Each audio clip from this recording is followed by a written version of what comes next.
കൊല്ലങ്കോട് പാറക്കുളം ശ്രീ രേണുക ദേവി ക്ഷേത്രത്തിൽ തൈപ്പൂയ മഹോത്സവം ഭക്തിനിർഭരമായി ആഘോഷിച്ചു. പ്രസാദ വിതരണം അന്നദാനവും നടന്നു. തുടർന്ന് കിടപ്പ് രോഗികൾക്കുള്ള ഭക്ഷണം കൊല്ലങ്കോട് സേവാഭാരതിക്ക് കൈമാറി.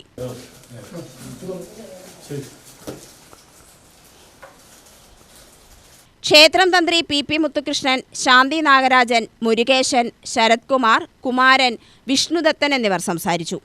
കൊല്ലങ്കോട് രേണുക മാരിയമ്മൻ ക്ഷേത്രത്തിൽ വർഷം തോറും നടന്നു വരാറില്ല തൈപ്പൂയ മഹോത്സവം ഭക്തി നിർഭരമായി കൊണ്ടാടിയിരുന്നു.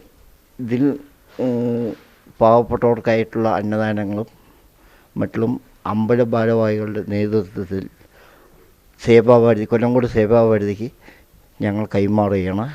ഇനിയും വർഷം തോറും നടത്തിത്തരുവാൻ ആഗ്രഹമുള്ളതിനാൽ എല്ലാവരും സഹകരിച്ചിട്ട് ഇതിന് പങ്കുകൊള്ളുവാൻ വിനീതമായി അപേക്ഷിക്കരുത്. 10 വർഷമായി ഞങ്ങൾ ചെയ്തുകൊണ്ടിരിക്കുന്നുണ്ട്.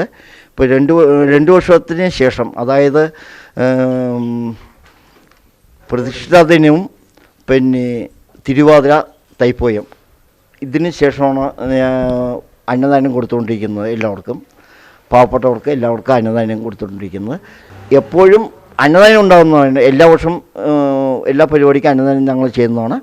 ഇപ്പോൾ കുറച്ച് ഈ 3 പ്രാവശ്യമായിട്ട് എല്ലാ പാവപ്പെട്ടവർക്കും കിടപ്പ് രോഗികൾക്കും എല്ലാവർക്കും സേവാഭാരതി മുഖാന്തരം അന്നദാനം ഞങ്ങൾ എത്തിച്ചു കൊടുക്കുന്നു.